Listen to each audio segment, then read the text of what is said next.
창세기 말씀을 마치고요. 그 다음에 시작된 말씀이 출애굽기예요.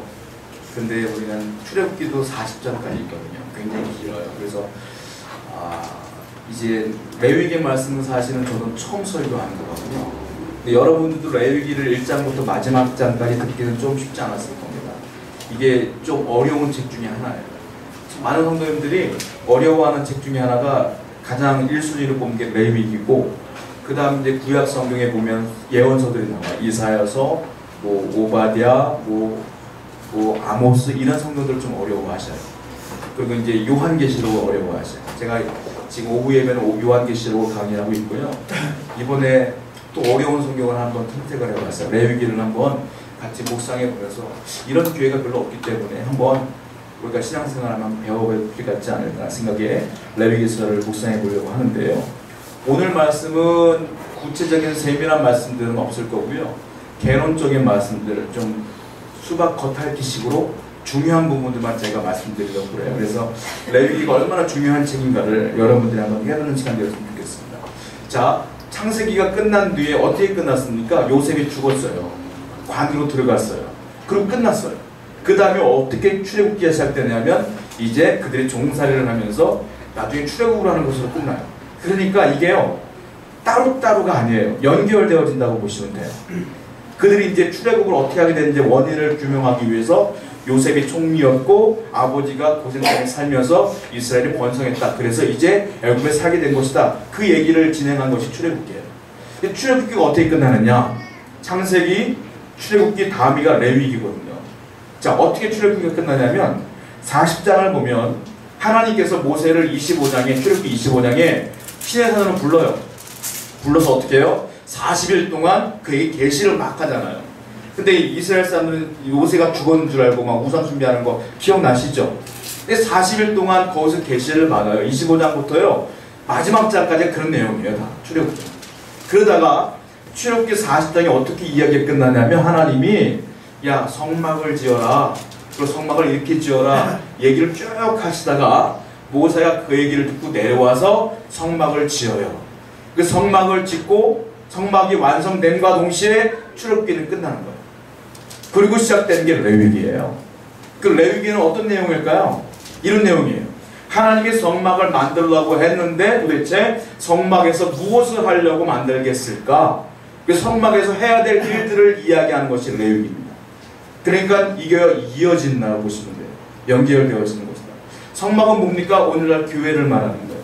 이스라엘 사람들에게 성막을 지으라고 하고 하나님께서는 성막에서 무엇을 해야 된다는 얘기를 하는 것이 레위기고, 레위기 전체 이야기가 그런 내용으로 가득하다라고 보시면 됩니다. 그리고 우리가 염두에 두고 보시면 돼요. 레위기라는 이름 자체가 좀 어려워요. 왜 제목이 레위기일까요? 자, 모세오경이라는 게 있어요. 우리 초등학교 때 많이 배웠는데 모세오경은요 성경 첫머리부터 시작된 책이에요. 창세기, 출애굽기, 레위기, 민수기, 신명기 5권을 모세오경이라고 하는데 누가 썼냐면 모세가 쓴 거예요. 그럼 레위기도 누가 썼습니까? 모세가 썼어요. 그러면 레위기라는 이름을 모세가 줬을까요? 모세가 지은 게 아닙니다. 그냥 레위기의 모세는 그냥 하나님이 계시한 걸 그냥 전달한 것 뿐이고 레위기라는 이름을 모세가 지은 게 아니에요. 어떻게 줬느냐면 레위기라는 이름은 그 이스라엘의 유대인의 장로들이 지은 거예요. BC 3세기경에 이집트에 있는 그 알렉산드리아라는 곳에 이집트 그 유대인의 장로들이 모입니다. 왜 모이냐면 이제 BC 333년경에 헬라 제국이 전 세계를 통합해 버렸어요. 우리가 알다시피 알렉산더 대왕이 있잖아요. 그분이 유럽과 중동 지방을 제패해 버렸어요. 그러니까 언어가 헬라어를 쓸 수밖에 없는 거예요. 이걸 코인의 헬라어라고 그래요. 그러니까 언어가 하나가 돼 버린 거예요. 근데 히브리어로 쓰여 있거든요, 성경은. 이거를 헬라어로 번역해야 될 필요가 있었던 거예요. 그래서 장로들이 모여가지고 이 성경을 헬라어로 번역을 해요. 그래서 전 신학교 때 배웠는데 최초의 헬라어 성경을 뭐라고 말하냐면 70인역이라고 그래요. 그래서 70명이 썼다고 해서 70인역이라고 하거든요. 그 레위기를 번역하면서 헬라어로 번역하면서 그때 그들이 이 성경을 레위기라고 명칭하게 돼요. 그래서 레위기가 되는 거예요. 그래서 온 나라 성경을 각국의 언어를 번역하잖아요. 그때 참고를 하는 게 헬라어 성경인데 그때 70인 언역 그 역을 번역하면서 그들이 거기 레위기라고 써있기 때문에 우리가 레위기라고 읽는 거예요 지금. 그럼 레위기다. 두 번째 이름이 있어요. 뭐냐면 제사장들의 법이라는 이름이 있어요. 여러분들 몰랐을 거예요. 레위기는 이름이 하나가 아닙니다. 세 개예요. 두 번째 이름은 제사장들의 법이라는 뜻이에요. 이건 어디에 쓰였느냐면 탈무드에 쓰였어요. 탈무드는 웬만한 사람 다 아는 책이잖아요. 탈무드에 쓰였어요. 거기에. 왜냐하면 제사장들이 제사를 지낼 때에 어떻게 해야 된다고 하는 법이 기록되어 있는 책이 레위기다. 그래서 그들은 뭐라고 말하냐면 제사장들의 법, 이런 이름으로 불려졌어요. 레위기가. 근데 이게 탈무드에 써있단 말이에요. 여러분, 율법은 유대인들이 중요하게 생긴 율법은 두 가지입니다. 첫 번째, 기록된 율법이 있어요. 그게 뭔지 알아요? 토라라고 해요. 토라. 토라가 뭐냐? 모세오경이에요. 그러니까 창세기, 출애굽기, 레위기, 민수기, 신명기, 이게 토라예요. 이게 율법이야. 그런데요, 이 쓰여져 있는 율법 말고 또 다른 율법이 있어요. 그게 뭐냐면 구전된 율법이라고 해요. 구전된 율법은 성경에 쓰이지 않지만 그냥 조상 대대로 지켜야 됐던 것들이 있잖아요. 그게 구전된 율법인데, 유대의 그 장로들이 모여가지고 구전된 율법을 학자들이 모여갖고 랍비들이 책으로 만들어놨어요. 그 책이 뭐냐? 미슈나라고 하는 거예요. 미슈나. 그러니까 율법은 두 가지인 거예요. 모세오경 토라, 또 하나는 미슈나. 그런데 여러분들이 지금 제가 말씀드렸던 탈무드가 뭐냐? 이 미슈나를 해석해준 해설집이에요. 그러니까 유대인들에게 중요한 책이 세 가지가 있어요. 토라, 미슈나, 그리고 탈무드. 그러니까 탈무드가 유대인 사람들에게 굉장히 중요한 책입니다. 거기에 뭐라고 쓰여있는 거예요? 그 제사장들의 법이라고 쓰여져 있는 거예요. 그러니까 이 사람들은, 유대인들은 레위기를 제사장들의 법이다 이렇게 부른다. 세 번째 이름이 있어요. 뭐냐면은 그 레위기가 처음 시작됐을 때에 첫 히브리어 단어가 있어요. 그게 뭐냐면 바이크라라는 단어예요. 바이크라.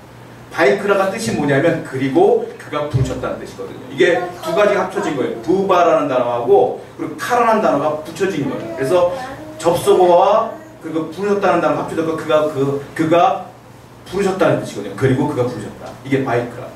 왜냐? 하나님이 누구를 불렀어요? 모세를 부른 거예요. 모세를 불러다가 이제 성소에서 해야 될 일들을 말해줬잖아요. 그래서 바이크라라고 해요. 여러분들이 이제 다른 부분은 유식해진 거예요. 뭐냐? 레위기, 오늘 레위기만 하면 세 가지 이름을 배웠어요. 레위기, 그리고 제사장들의 법, 또 하나는 바이크라. 이 세 가지로 우리를 명명할 수 있다라는 거예요. 제가 지금 말하고 있는 서론적인 부분들을 얘기하는 거니까 오늘 잘 들어놓으시면 다음 주부터 시작되는 레위기들이 잘 들어올 겁니다. 이제 또 하나, 레위기의 위치가 중요해요. 자, 모세오경 5권인데요. 레위기는 어디에 있습니까? 정중앙에 있습니다. 창세기, 출애굽기, 그 다음에 레위기가 있어요. 그 다음에 민수기, 신명기 딱 가운데 있어요. 왜 그럴까요?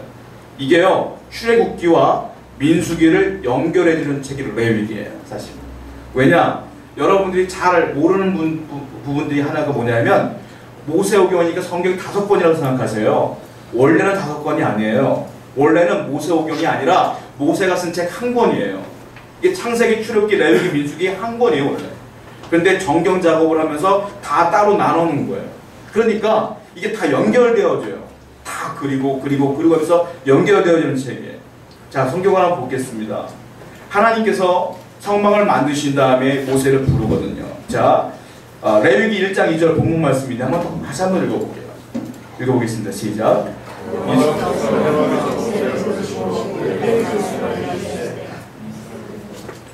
2절이요. 2절까지 시작. 이스라엘 자손에게 말하리로다. 누구든지 여호와께 예물을 드리려거든 가축 중에서 소나 양으로 예물을 드릴지냐. 자, 드디어 모세를 불렀잖아요. 이게 바이크라. 부른 거예요. 바이크라. 불렀어요. 그리고 2절에 말씀하신 거예요. 뭐라고 말했냐면 이게 성막에서 뭘 하라고요? 예물을 드릴지니라. 다른 말로 말하면 예배할지니라. 이렇게 시작하는 거예요. 지금 이제 하나님의 계시가 시작되는 거라는 거예요. 자, 우리가 알아야 될 게 있어요. 레위기는 누가 썼다고 그랬어요? 모세가 썼다고 그랬어요. 그래서 이 모세가 한 말을 기록한 걸 우리가 생각할 때가 있어요. 그럼 모세가 한 말이다? 그러나 그렇지 않습니다. 왜냐? 모세가 한 말이 아니라 하나님은 중보자를 하나 딱 세우는 거예요. 그 중보자가 누구냐? 모세예요. 하나님이 그 중보자에게 얘기를 하면 그 중보자는 백성에게 전달을 하는 거예요. 이게 하나님의 대화 방법이에요, 여러분. 하나님은 직접적으로 백성과 대화하지 않습니다. 성경을 보시면 구약 성경부터 보면은 직접적으로 백성을 모아놓고 얘기한 적이 한 번도 없어요. 성경은 여러분 오해하시면 안 되는 게 하나님은 항상 중보자를 세웠어요. 그리고 아브라함에게 얘기했고 아브라함이 말했고 야곱에게 말했고 야곱은 또 말했고 그리고 모세에게 말했고 모세는 말했고 여호수아에게 말하면 여호수아가 말했고 이렇게 되는 거예요. 그러니까 이 말은 레위기는 누구의 말이냐? 모세의 말이 아니라 하나님의 말이다. 왜냐? 모세가 대신 대언한 것뿐이고 하나님이 말씀하신 것을 얘기하는 거예요. 그런데 여러분들이요 잘 모르는 경우가 있어요. 뭐냐면 미신들, 그러니까 점장이들은 보면 자기가 귀신의 말을 들은 거야. 자기 신의 말을 들었대. 그렇게 전달해 주잖아요. 굉장히 잘못된 거예요. 기독교에서도요 어떤 사람은 내가 직접 하나님의 말씀을 들었노라 라고 말하는 경우가 있는데 굉장히 잘못된 거예요. 왜냐하면 구약 때부터 신약 때까지 다 통틀어서 하나님은 직접 말한 적이 없어요. 항상 중보자에게, 믿을 만한 사람, 세운 자에게 말씀하셨다는 말이에요. 그 사람이 전달하는 거죠. 그래서 여러분들이 내가 뭐 직통으로 들었다 이런 건 정말로 위험한 겁니다. 항상 그래서 하나님은 하나님이 전달한 내용들을 통하여 우리가 들어야 되는데 여기서 중요한 게 뭐냐면은 중보자가 누구냐? 중보자가 모세는 예표하는 거예요. 지금 모세라고 하는 중보자를 예표하는 거고 진짜 중보자가 있어요. 누군 줄 알아요? 예수님이에요. 그러니까 예수님이 직접 말씀하신 게 아니라 하나님의 말씀을 예수님이 들으신 거예요. 그래서 예수님이 우리에게 전달하신 거예요. 그게 뭐예요? 신약 성경이에요. 그래서 여러분들이 하나님의 말씀을 듣고 싶은 분이 있다면 신약을 읽으시면 돼요. 이해가 되셨습니까? 예수님이 하신 말씀이 곧 하나님의 말씀이라요. 왜냐하면 하나님이 예수님을 통하여 말한 거니까. 그래서 우리는 신약 성경이 중요한 겁니다. 신약 성경의 모든 성경은 그래서 예수님이 하신 말씀, 즉 하나님이 하신 말씀을 기록한 것이기 때문에 하나님의 말씀을 듣고자 하는 분들은 신약 성경을 읽으시면 돼요. 거기 다 들어있어요. 그게 중요한 거다라는 거예요. 자, 그리고 또 하나 레위기의 중요한 주제가 있는데 그럼 예배거든요. 예배에 관한 말씀들을 배우게 될 거예요. 그런데 예배의 원리가 등장을 하는데 두 가지가 등장을 해요. 뭐냐면 첫 번째가 규제적 원리가 등장을 합니다. 또 하나는 규범적 원리가 등장을 해요. 이것 때문에 교단이 갈라져요. 규제적 원리가 뭐냐면 성경에 기록한 대로 예배하자. 이게 규제적 원리. 규범적 원리는 이게 굉장히 차이가 있어요. 비슷한 것 같지만 규범적 원리 이거예요. 성경에 기록되지 않았으면 그냥 나쁜 것이 아니기 때문에 그냥 이건 하지 마 이런 말이 없으면 해도 괜찮다 이거예요. 이게 달라요. 성경에 기록한 대로 해라 라고 하는 것만 하자. 규제적 원리. 규범적 원리는 하지 말라고 안 했으면 해도 괜찮지 않겠느냐. 그렇게 하자 이거예요. 그 예배를 드릴 때 이게 굉장히 차이가 있어요. 청교도들이요 굉장히 보수적입니다. 청교도들은요 성경에 기록한 대로 했어요. 이걸 따른 사람들이 침례교인들이에요. 침례교인들은 세례를 어떻게 줍니까? 예수님께서 받으신 대로 요단강에다 그냥 집어넣어 버리잖아요. 이 침례잖아요. 기분들이 따르는 게 규제적 원리인 거예요. 성경에 이렇게 세례 받았으니까 하자. 근데 루터교 같은 게 있어요. 기독교 중에. 근데 루터교는 규범적 원리를 따라. 그냥 굉장히 자유로워요. 그러니까 성경에 반대하지 않은 건 웬만하면 다 해보고 사람들. 근데 이게 좀 차이가 있어요. 제가 다녔던 그 모교, 어린 시절 다녔던 그 교회는요, 성찬식을 하지 않습니까? 성찬식을 하면 다른 교회는 떡하기 힘들고 그러니까 카스테라를 사갖고 오게 하더라고요. 그런 경우가 많았어요. 근데 우리 교회는 목사님이 규제적 원리를 따랐어. 어떻게 했냐면 성경에 누룩을 넣지 않는 떡으로 하라고 했으니까 밀가루 있잖아요. 밀가루에 누룩을 전혀 넣지 않고 그냥 찌면 되게 맛없거든요. 그거 해가지고 성찬식 때 그거 해서 먹었어. 저는 어릴 때 그렇게 교육을 받았어요. 이런 교회가 있고 저런 교회가 있어요. 근데 요즘 날 세례받을 때 우리가 약식을 하지 않습니까? 이건 뭡니까? 라고 말할 수 있지만 이런 것도 있어요. 그러니까 사도행 16장에 보면 그 간수장의 집안이 예수를 다 믿게 돼요. 그래서 주 예수를 믿으라 그럼 너와 내 집이 구원을 얻으리라 하면서 세례를 줬거든요. 사도 바울이. 그때 끌고 강으로 갔느냐? 그렇지 않아요. 그때 아마 약식으로 세례를 줬을 것이다 라고 인식을 하기 때문에 오늘날 기독교가 그렇게 하는 교회예요 사실은. 자, 이런 차이가 있다는 거예요. 근데 이 레위기는 뭐냐면 예배드릴 때 이렇게 하라고 반드시 하나님의 규명한 부분들이 있다. 그래서 그대로 따르는 것이 중요하다라는 부분들이 있다라는 거예요. 세 번째 중요한 게 있는데요. 뭐냐면 레위기의 말씀은 다 하나님의 계시입니다. 말씀하신 대로 기록하는 거예요. 그렇다면 이 계시는 언제 주어진 것이냐? 이게 중요한 건데 우리가 성경을 보면서 한번 살펴볼 필요가 있을 것 같아요. 자, 출애굽기를 보세요. 출애굽기 40장 17절입니다. 출애굽기 40장 17절 말씀 보세요. 시작. 둘째 해 첫째 달 곧 그 달 초하루에 성막을 세우니라. 출애굽기 40장은 성막이 완공되면서 끝나는 겁니다. 마지막 장이에요. 자, 언제 완공됐어요? 둘째 해. 무슨 둘째 해? 출애굽한 다음 해에 말하는 거예요. 2년째 되는데. 출애굽한 둘째 해 첫째 달은 뭡니까? 1월 초하루 뭡니까? 1일. 그러니까는 출애굽하고 2년째 되는 1월 1일 날 성막이 완공된 거예요. 그리고요, 하나님이 이제 완공된 뒤에 명령하시기 시작해요. 자, 언제냐? 민수기 1장 1절과 2절 보세요. 읽어보겠습니다. 시작. 이스라엘 자손이 첫째 날에 여호와께서 시내 광야에서 모세에게 말씀하여 이르시되 너희는 이스라엘 자손의 모든 회중 각 남자의 수를 그들의 종족과 조상의 가문에 따라 그 명수대로 계수할지냐. 자, 언제 말씀하시기 시작했느냐 보세요. 애굽 땅에서 나온 후 출애굽한 후 언제냐? 둘째 해. 똑같아요. 2년째 되는데 둘째 달은 뭡니까? 2월 언제요? 첫째 날 2월 1일. 그러니까 아까 성막이 끝난 데는 1월 1일. 말씀하시기 시작한 건 2월 1일. 한 달의 갭이 있는 거예요. 한 달의 시간이 있는 거예요. 한 달 동안에 무슨 일인지 몰라. 그러나 2월 1일 날 하나님이 말씀하시기 시작한 거예요. 31일에. 그 말씀이 뭐냐면 민수기가 뭐냐면 백성 민자를 써요. 그리고 계수할 때 숫자를 쓰는 거예요. 그러니까 민수기가 뭐냐? 영어로 넘버스예요. 무슨 말입니까? 백성의 수를 센다는 뜻이에요. 민수기가. 그러니까 수가 몇 명인지를 기록해 놓은 것이 민수기예요. 그래서 이스라엘 출애굽한 사람들이 몇 명이냐? 20세 이상의 장년만 60만 3,550명이 돼요. 총. 그러니까 장년 빼고 어린아이 여자까지 다 포함하면 200만 명이 넘는 거죠. 근데 그 얘기가 나오는 거예요. 하나님이 첫 번째 명령하신 게 뭐냐? 성소에서 백성의 수를 세라. 이게 명령. 한 달 뒤에 벌어진 거예요. 자, 그런데 시내산에서 이제 다 계시를 받고 이들이 떠나요. 다시 출애굽할 때. 어디 떠나느냐? 민수기 10장 11절 보세요. 민수기 10장 11절에 시작. 둘째 해 둘째 달 20날에 구름이 증거의 성막에서 떠오르매. 구름이 증거의 장막에서 떠오른 게 뭐냐? 구름 기둥을 말하는 거거든요. 구름 기둥이 언제 떠올랐어요? 둘째 해 둘째 달. 그러니까 2년 2월 언제? 20일 20날. 그러니까 2월 1일 날 백성의 수를 세라 말씀하신 뒤에 약 한 달이 흐른 뒤에 20일이 흐른 뒤에 구름 기둥이 팍 떠올랐어요. 이제 시내산을 떠나는 거야. 시내 광야를 떠나는 거야. 이제 다시 출애굽을 해서 들어가는 거죠. 이제 그 얘기하는 거예요. 그런데 제가 아까 말씀드린 것처럼 30일의 갭이 있었다고 했잖아요. 그게 뭐냐? 그 레위기 계시가 벌어져요. 한번 읽어보겠습니다. 민수기 9장 1절과 2절입니다. 한번 읽어보겠습니다. 시작. 애굽 땅에서 나온 다음 해 첫째 달에 여호와께서 시내 광야에서 모세에게 말씀하시되 이스라엘 자손에게 6월절 그 정한 일에 지키게 하라. 자, 보세요. 아까 성막은 출애굽 2년 뒤 1월 1일 날 완공이 됐죠. 그리고 백성에게 수를 세라는 것은 2월 1일 날 말씀하셨죠. 한 달의 갭이 있잖아요. 그 한 달의 갭이 뭐냐? 이거예요. 뭐냐? 그 다음에 첫째 달, 이것도 2년을 말하는 거예요. 다음에 2년 첫째 달 1월에 한 달 내내 하나님 뭘 말한 거냐? 레위기를 말한 거예요. 레위기 계시 이해되셨어요? 레위기 계시를 한 달 내내 말씀하시고 그 다음에 2월 1일 날 한 달 지난 뒤에 민수기의 말씀을 전하는 거란 말이에요.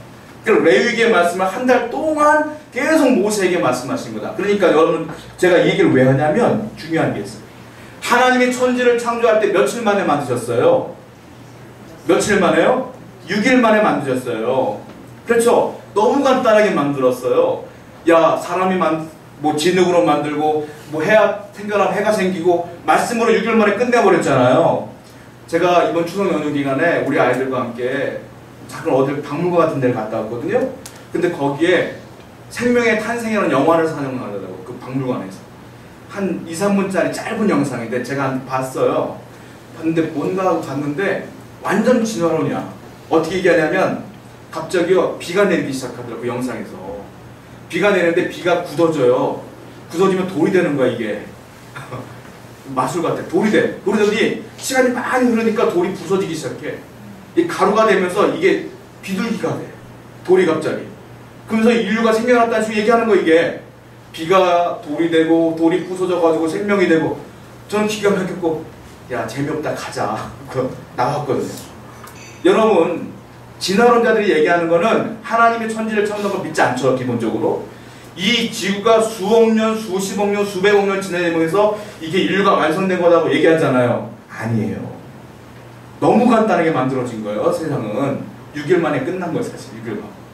하나님 말씀하시고 믿으시기 바래요. 6일 만에 끝난 거예요. 그래서 제가 이 얘기를 왜 하냐면 이걸 창조라고 그래요. 6일 만에 끝난 창조. 근데 인류가 죄를 졌잖아요. 죄를 져가지고 인류가 노아의 홍수로 다 쓰러져 버렸잖아요. 다시 하나님이 세상을 만드셨단 말이에요. 왜? 이제는 새 창조를 하는 거예요. 새 창조. 나를 믿는 자는 이제 영생을 얻게 될 거야 라는 새 창조를 하는데 그게 며칠 걸렸느냐? 며칠 걸렸을 것 같아요, 여러분. 더 짧을까요? 아니요, 훨씬 깁니다. 자, 제가 왜 그러냐? 이 새 창조의 작업이 뭐냐? 성막이에요. 성막. 뭐냐? 성막을 만들어라. 자, 히레산에서 성막을 만들어라는 계시를 모세가 40일 동안 들었잖아요. 제가 말씀드렸죠. 40일 동안 금식하며 들었다고. 40일 플러스, 그리고 아까 말씀드린 것처럼 1월 1일부터 30일 내내 레위기 계시를 들었잖아요. 31일 플러스가 되는 거예요. 그럼 종합 70일이 되는 거예요. 즉 천지는 6일 만에 창조하신 하나님께서 새 창조는 어떻게 구원받을 것이며 어떻게 예배할 것이며 이 얘기를 하시는데 70일 걸린 거예요. 그러니까 어떤 게 더 중요한 거예요? 구원받는 게 더 중요한 거죠. 예배하는 게 더 중요한 거죠. 그 얘기를 지금 레위기는 하고 있는 겁니다. 지금 여러분, 인생을 살 때 가장 중요한 건 예배 드리는 거예요. 인생을 살 때 가장 중요한 건 구원받는 거예요. 이 얘기를 지금 레위기를 통해서 장기간 하나님은 말씀하고 계시다. 이 얘기를 지금 얘기하고 있다. 그렇다면 레위기의 주제가 뭘까요? 흔히 말하는 건 예배다 이렇게 말하는 경우가 있어요. 그러나 숨겨진 주제가 있습니다. 예배는 드러난 주제이고 숨겨진 레위기의 주제가 있어요. 그러니까 여러분들 레위기를 읽으실 때 제가 말씀드린 부분을 염두에 두고 읽으시면 돼요. 자, 뭐냐? 우리의 구원자는 예수님뿐이 없다는 것이 주제예요. 예수 그리스도가 구원자다. 이게 주제입니다. 왜냐? 자, 보십시오. 예수님이 증거하십니다. 누가복음 24장 27절을 보십시오. 한번 읽어보겠습니다. 시작. 이에 모세와 모든 선지자의 글로 시작하여 모든 소상의 쓴바 자기의 말씀을 자세히 설명하십니다. 예수님이 뭐라고 하십니까? 자, 모세와 예수님이 이제 부활하신 뒤에 모세가 이제 자기에게 쓴 글을 얘기하는 거예요. 모세와 모든 선지자의 글이 뭐예요? 모세의 글이 뭐예요? 레위기 말하는 건 레위기. 모세의 글로 시작하여 모든 성경에 쓴 바 자기에 관한 것을 자세히 설명. 그 모든 성경이 누구에 관한 썼다는 거예요? 예수님에 관한 얘기를 썼다는 거예요. 이게 그거예요. 그러니까 레위기는 결국은 예수님에 관한 얘기를 쓴 것이다. 또 얘기하고 있어요. 누가복음 24장 44절을 보십시오. 한번 읽어보겠습니다. 시작. 또 이르시되 내가 너희와 함께 있을 때에 너희에게 말한 바 곧 모세의 율법과 선지자의 글과 시편의 나를 가리켜 기록된 모든 것이 이루어져야 하리라 한 말이 이것이니라 하고, 예수님이 말씀하세요. 이번에는 자기 제자들에게 부활하신 데 얘기하시는 거예요. 뭐라고 말씀하시면 이렇게 말해요. 자, 너희와 함께 있을 때 너희에게 말한 바 곧 모세의 율법. 모세의 율법이 뭐예요? 레위기예요. 모세의 율법과 선지자의 글과 시편의 나를 가리켜 기록한 모든 것. 그러니까 모세의 율법이 누구를 가리키는 거예요? 지금 예수님이 가리킨다는 거예요. 이게 레위기에 예수님에 대한 얘기가 안 나와요. 예수 그리스도 이름이 안 나와. 그러나 결국은 예수님도 인정한 거예요. 레위기는 누구에 관한 얘기냐? 예수님에 관한 얘기다라는 거예요. 자, 요한복음도 마찬가지예요. 요한복음 5장 46절과 47절 한번 읽어볼게요. 시작. 모세를 믿었었더라면 이는 그가 내게 대하여 기록하였습니다. 그러나 그의 글도 믿지 아니하거든 어찌 내 말을 믿겠느냐 하시니라. 모세를 믿었으면 나를 믿는 게 당연한 것인데 너희는 모세를 믿으면서 나를 안 믿네 이 말이에요. 예수님이. 그럼 뭐라고 말하고 있어요? 그가 나에 대하여 기록하였습니다. 그게 뭐예요? 레위기예요. 예수님에 관한 기록한 말씀이 레위기라는 거예요. 그러니까 그의 글도 믿지 않는 너희가 어찌하여 내 말을 믿겠느냐. 그의 글은 레위기를 말하는. 결국은 레위기는 예배에 관한 문제로 가득하고 이렇게 해라 저렇게 해라 뭐 먹어라 먹지 마라 이런 얘기로 가득한 것 같지만 결국은 예수님에 관한 얘기다 라고 보시면 돼요. 그래서 여러분들 레위기를 읽으실 때 어떤 부분이 예수님에 관한 이야기일까 라고 생각하고 읽으시면 재밌어요. 그런 부분을 얘기하는 거다. 자, 그렇다면 레위기와 주제가 똑같은 성경이 신약 성경에 있습니다. 어딜까요? 여러분? 그것도 중요합니다. 히브리서입니다. 히브리서의 주제와 레위기의 주제가 똑같아요. 레위기의 주제는 뭐냐면 하나님께 어떻게 예배하는지, 예배 드릴 때 짐승을 잡아서 피를 뿌려야 되는지, 그리고 어떻게 정결해야 되는지 나오는데 히브리서 똑같이 나와요. 대제사장이 누구인지 예수님 얘기하거든요. 그리고 한 번에 그가 피를 흘림으로 말미암아 우리가 구원을 얻었다는 이 얘기가 쫙 나와요. 그러니까 레위기와 히브리서는 완전히 짜게 짜. 똑같아요. 내용이. 그러니까 여러분들 궁금하시면 히브리서 읽으면 딱 맞아요. 제가 예전에 목사 안수 받을 때 면접을 봤어요. 목사님들, 연세 드신 목사님들 딱 앞에 면접을 봤는데 한 분의 질문이 그랬어요. 자네는 왜 목사가 되려 하는가? 이러이러 쭉 얘기했어요. 그런데 이 목사님 뭐라고 하시냐면 구약의 주제와 신약의 주제를 한마디로 요약하면 어떻게 되나? 묻더라고요. 제가 기억나는 건 그렇게 얘기했어요. 구약의 주제는요, 성경의 총 주제는 예수 그리스도이신데 구약의 주제는 예수님이 오실 것, 오실 예수님에 대한 얘기를 한 거고요.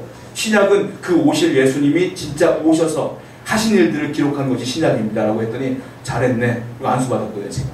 여러분 성경은 예수 그리스도예요. 그리고 구약은, 모든 구약은 예수님이 오신다는 얘기를 하고 있는 거예요. 그 신약은 예수님 직접 오신 거예요. 그것이 성경이다. 그러니까 레위기도 역시 예수님에 관한 얘기로 가득하다. 자, 마지막으로 구조만 살펴보고 끝낼게요. 자, 1장부터 지금 20장까지 한 번에 확 끝내버릴게요. 자, 레위기는요 크게 두 주제로 끝납니다. 어떻게 끝내냐? 1장부터 16장까지 한 주제, 17장부터 마지막 20장까지 한 주제, 끝이에요. 어떻게 돼요? 27장까지 끝이에요. 어떻게 되냐면 1장부터 16장까지는 어떤 거냐면 인간은 죄인이다. 죄인이기 때문에 하나님과 멀어졌다. 그래서 인간은 하나님과 화목해야 된다. 그러면 어떻게 화목해야 될까? 거기에 대한 이야기가 1장부터 16장까지 나오는 거예요. 구원받으려면 하나님과 화목해야 되잖아요. 그러니까 하나님과 화목해야 될 이야기들이 1장부터 16장까지 쭉 나오는데 특별히 1장부터 7장까지는 어떤 얘기가 나오냐면 제사법이 나와요. 레위기에 5가지 예배가 나와요. 맨 처음에 번제, 소제, 화목제, 속건제, 속죄제 5가지 예배가 1장부터 7장까지 나오는 거예요. 그래서 너희가 하나님과 화목하려면 제일 중요한 게 뭐냐? 예배다. 이 얘기를 하는 거예요. 예배를 잘 드려야 그 예배를 통해서 하나님과 화목해질 수 있다라는 것이 계속 진행되어지는 거예요. 그리고 갑자기 8장부터 10장까지는 누가 나오냐면 제사장에 대한 이야기가 나옵니다. 뭐라고 말하냐면 예배를 드리기 위해서는 그러므로 제사장이 필요하다. 그 제사장이 있어야 예배를 드릴 수가 있다 라고 얘기를 하는 거예요. 자, 구약시대에 제사장이 누가 있었냐면은 아론의 아들 4명이 제사장이었어요. 첫 번째 아들 나답, 아비후, 엘르아살, 이다말 4명의 아들이 있었는데 맨 처음에 나답과 아비후가 죽습니다. 왜 죽냐면 다른 불로 제사 지내다가 죽어요. 다른 불이 성전의 불이 아니라 그냥 대충 아무 불이나 붙여갖고 제사 지내다가 불이 다 죽어버려요. 그래서 하나님께서 말씀하시는 거예요. 예배는 이렇게 드리면 안 된다. 그럼 죽는다.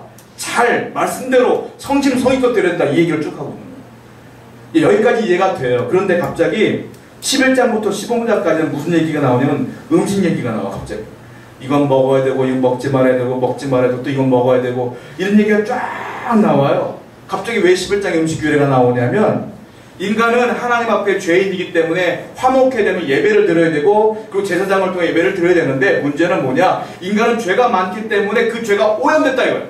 어디까지? 너희들이 먹는 음식까지 오염이 되어 있다. 죄가 온 세상에 관영하다. 이 얘기를 하려고 음식 얘기가 나와요. 또 다른 얘기가 나와요. 뭐냐면 12장에는 여자가 아기를 낳으면 그리고 깨끗해야 된다는 또 이야기가 나와요. 그러면서 어떻게 해야지 깨끗해지고 이런 얘기가 쭉 나와요. 이게 또 이게 왜 나오냐면 죄가 온 세상에 관영하기 때문에 그 너가 낳은 아이까지도 전염된다 그 얘기가. 그러니까 정결례식을 치워야 된다 얘기를 쭉 하고 있는 거예요. 갑자기 또 이제 13장과 14장은 문둥병 얘기가 나와요. 갑자기 문둥병은 걸린 사람이 이렇게 되고 뭐 손이 걸려서 이렇게 하고 쭉 얘기가 나오고 이게 어려운 게 아니에요. 뭐냐면 죄가 그렇게 많기 때문에 음식에도 오염되어 있고 자녀에게도 오염되어 있고 뿐만 아니라 너희들 몸 곳곳에 다 오염되어 있어서 그것이 나중에 너희를 해야 할 것이다. 그러니까 너희들은 죄를 짓지 말아야 된다. 이 얘기를 쭉 하고 있는 것이다. 15장은 유출병에 관한 얘기가 나와요. 이제 몸에서 피가 끊이지 않는 걸 말하는 거죠. 너희들의 죄는 몸에서 나오는 것이다. 마음에서 나오는 것이다. 그러면 깨끗해야 된다. 이 얘기를 쭉 하고 마지막에 16장에는 그러므로 대속죄일날 대제사장 앞에 나가서 예배를 드려라 얘기가 나와요. 그러면 너희들 죄가 용서받는다. 16장의 대속죄일은 나중에 히브리서로 넘어가면 누가 나오냐면 예수님이 단 한 번의 제사를 통해서 모든 사람을 용서해 주었다. 똑같이 연결되어지는 겁니다. 그리고 이제 17장부터는 이제 다른 얘기가 나오는데 그 전에 성경 한번 읽어볼게요. 히브리서 9장 11절과 12절입니다.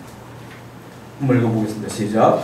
그리스도께서는 장래 좋은 일에 배제하지 오사 손으로 짓지 아니한 것 곧 이 창조에 속하지 아니한 더 크고 온전한 장막으로 말미암아 염소와 송아지의 피로 하지 아니하고 오직 자기의 피로 영원한 속죄에 이루사 단번에 성소에 들어가는 단 한 번에 그분이 십자가에 돌아가심으로 말미암아 너희는 용서를 얻었구나 이 말하는. 자, 레위기에서는 해마다 1년에 한 번씩 짐승을 잡아야 돼요. 대속죄예요. 그러나 신약을 넘어오면 예수님이 우리 대신에 짐승이 되신 거죠. 한마디로 제물이 되셔서 이제는 그럴 필요가 없다 얘기를 하고 있는 거예요. 근데 그 얘기를 하는 거고요.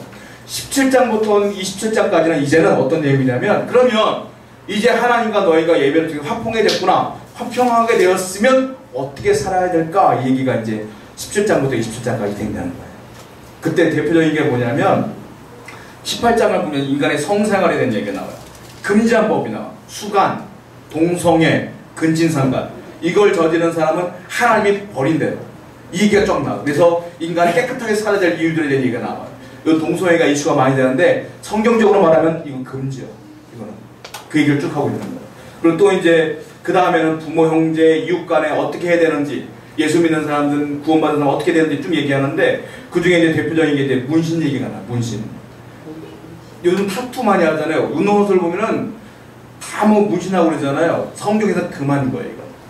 절대로 하지 말아라. 이 길 쭉 하면서 안식년을 지켜야 될 것, 주의를 지켜야 될 것, 그리고 그 얘기들을 쭉 얘기하면서 맨 마지막 27장에 뭘 얘기하냐면 11조를 드려라. 그거 끝나는 거예요. 그리고 이제 우리는 지금 잠깐 시간에 레위기서를 쭉 본 겁니다.